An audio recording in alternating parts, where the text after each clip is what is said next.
नमस्कार, आप देख रहे हैं धा न्यूज और मैं हूं अभिषेक मिश्रा। लोक जनशक्ति पार्टी रामविलास के राष्ट्रीय अध्यक्ष चिराग पासवान की नजर अब पशुपति पारस के बंगले पर भी है।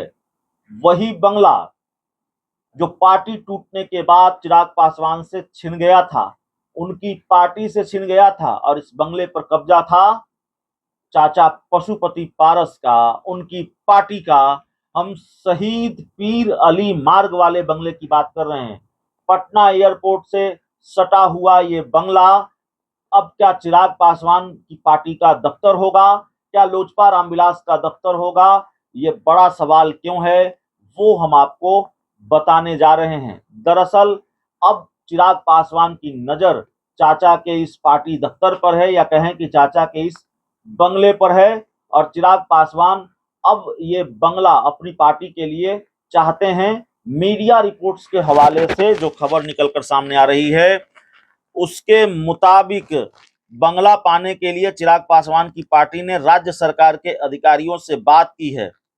अधिकारियों से आश्वासन भी मिल गया है, कागजी कार्रवाई जल्द शुरू होगी। और लोकसभा चुनाव में बिहार में 5 सीटें जीतने के बाद लोजपा आर ने इस बंगले की दावेदारी पेश की है।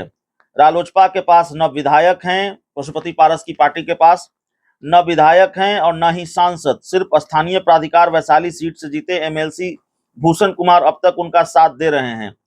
जून 2021 में जब लोजपा टूटी तब भी पारस के पास 5 सांसद थे। पारस ने रालोजपा बनाई और लोजपा आर में अकेले सांसद चिराग पासवान रह गए। चूंकि अब पशुपति पारस के पास सांसद विधायक नहीं है, तो लुटियंस जोन स्थित रालोजपा कार्यालय पर दावा भी नहीं कर सकते हैं। और चिराग अब तक निजी आवास में कार्यालय चला रहे हैं। इस संबंध में लोजपा आर के प्रदेश प्रवक्ता राजेश सिंह ने कहा है कि बिहार में जनमत मिलने और एनडीए गठबंधन का अहम हिस्सा होने के कारण सरकार हमें कार्यालय देने को तैयार है। 1 महीने में इस ओर कार्रवाई के आसार हैं। तो 1 महीने के अंदर हो सकता है, संभव है कि चिराग पासवान को पार्टी का यह दफ्तर मिल जाए। लोजपा रामविलास का दफ्तर अब होगा, जो अभी रालोजपा का दफ्तर है, यानी पशुपति पारस की पार्टी का कार्यालय अब चिराग पासवान की पार्टी का कार्यालय होगा। और अगर ऐसा हो तो इसमें बहुत कोई हैरानी नहीं है। दावेदारी पेश कर दी है चिराग पासवान की पार्टी ने इस बंगले पर। और कायदे से अगर नियमों की माने तो जो बात कही जा रही है कि आप लुटियंस जोन पशुपति पारस के पास न सांसद हैं न विधायक हैं, एक स्थानीय प्राधिकार से जीते हुए एमएलसी हैं भूषण कुमार। तो जब सांसद और विधायक आपके पास नहीं हैं, तो लुटियंस जोन के किसी बंगले पर आप दावेदारी नहीं कर सकते, उस बंगले में आप नहीं रह सकते। चिराग पासवान की दावेदारी मजबूत है और अधिकारियों से उनको आश्वासन भी मिला है, लोजपा रामविलास को आश्वासन भी मिला है। और इस बंगले को पाने के लिए चिराग पासवान ने जो दावा पेश किया है, उसको लेकर प्रक्रिया बहुत जल्द शुरू हो जाएगी। तो चिराग पासवान ने कायदे से पशुपति पारस से अपना हिसाब चुकता किया है, हिसाब किताब चुकता किया है। जब सीटों का बंटवारा हुआ लोकसभा चुनाव से पहले, तो पशुपति पारस को एक भी सीट नहीं दी गई। पशुपति पारस ये दावा कर रहे थे कि लोकसभा चुनाव में सेटिंग गेटिंग का फॉर्मूला होता है। किसी भी चुनाव में गठबंधन में सेटिंग गेटिंग का फॉर्मूला होता है। वो न सिर्फ हाजीपुर की सीट लड़ेंगे, बल्कि वो उन सभी सीटों पर चुनाव लड़ेंगे जहां से उनके सांसद चुनाव लड़े थे 2019 में। लेकिन ऐसा हुआ नहीं। भारतीय जनता पार्टी ने उनको एक सीट के लायक भी नहीं समझा, कोई सीट नहीं दी, हाजीपुर तो दी ही नहीं।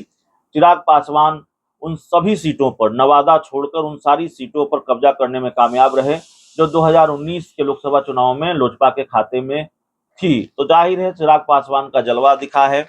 और यह भी जाहिर है कि अभी चिराग पासवान मोदी के कृपा पात्र हैं, या मोदी की कृपा चिराग पासवान पर बरस रही है। सही मायनों में वो भी मोदी के हनुमान बने हुए हैं और मोदी मोदी मोदी चिराग पासवान करते नजर आते हैं। प्रधानमंत्री की नीतियों की लगातार सराहना करते हैं, उसका प्रचार प्रसार करते हैं।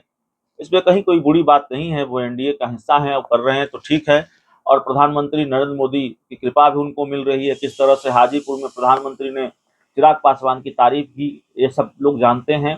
तो ऐसा लगता है कि पशुपति पारस की पार्टी का जो दफ्तर है, रालोजपा का दफ्तर जो है, वो अब चिराग पासवान की पार्टी का दफ्तर हो जाएगा। और ये बहुत जल्द हो जाएगा, इसकी उम्मीद नजर आ रही है। बहुत बहुत धन्यवाद।